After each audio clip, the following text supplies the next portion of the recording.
Thank you, Madam Chairperson, for allowing me to speak on Insolvency and Bankruptcy Code Amendment 2020.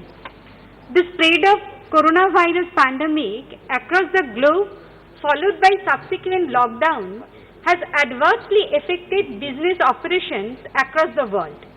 This has further increased the pressure on the distressed Indian markets, MSME and other small-scale business operations.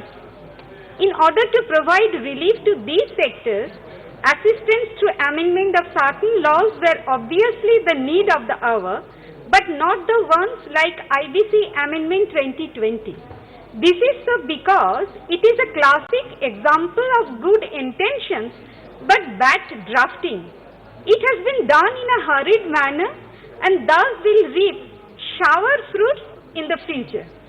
Madam, the main bone of contention in the ordinance and now bill is the conflict between the main provision and the proviso in the bill.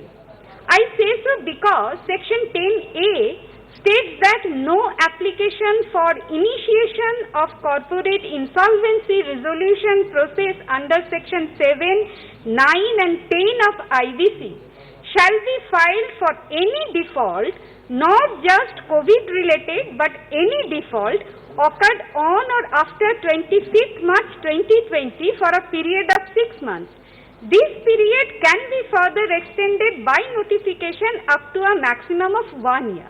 Again, a proviso to Section 10A states that no application under Section of 7, 9 and 10 shall ever be filed for initiation of CIRP for defaults occurring during the said period, which is occurring between 25th March 2020 to 24th September 2020. Now, if the intention of the bill is to suspend the insolvency proceeding temporarily, then there is no requirement for providing the perpetual suspension in the proviso. But the language of the proviso seems to put a forever exemption for defaults committed during the exempted period. The conflict between the main section and proviso must be corrected immediately to avoid further confusion.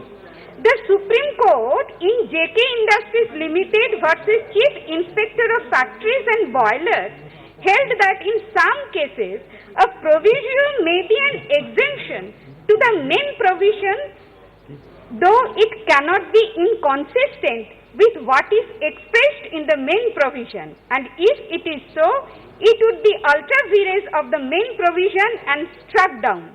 As a general rule, in construing an enactment containing a proviso, it is proper to construe the provisions together without making either of them redundant. I would humbly request the Minister to provide clarification on this matter, because at one point we may even assume that it speaks of what the Honorable Minister had said, that COVID-19 induced defaults will be kept outside the purview of the code, but the bill nowhere mentioned COVID-19 induced default. This particular suspension of default is absolutely unjustified. Secondly, ma'am, the amendment of Section 66 of IBC 2016 also offers an easy way out for the promoters, directors, partners of the defaulting corporation or company, putting the creditors' money at risk, because now they can escape their liability and willfully default the payment of dues without being held accountable for the default, resulting in accumulation of debts and increased financial burden.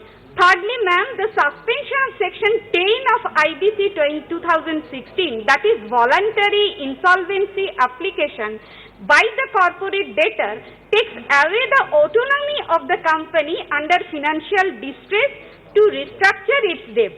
It would increase the distress of the company, further diminishing the value of its assets. Fourthly and finally, ma'am, the bill is not particularly concerned with small-scale industry or MSMEs, as it does not have any special insolvency resolution framework for MSME under Section 240A of the Code. as was announced under the Atma Nirbhar Bharat Abhiyan reforms.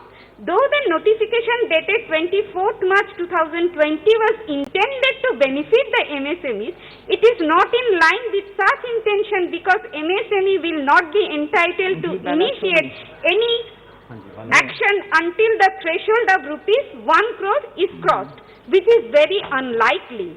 Thus, the main purpose seems to be providing near ease to the infrastructural and capacity constraints around the NCLTs and to discourage large volumes of applications filed for initiation of CIRT. I would like to end by saying that all these confusions could have been avoided if the definition of default under section 3 subsection 12 of IBC would have been amended for a period of 6 months to a maximum period of 1 year instead of making amendments to section 10 and section 66. Thank you, madam, for giving me the chance to conclude my speech. Thank you.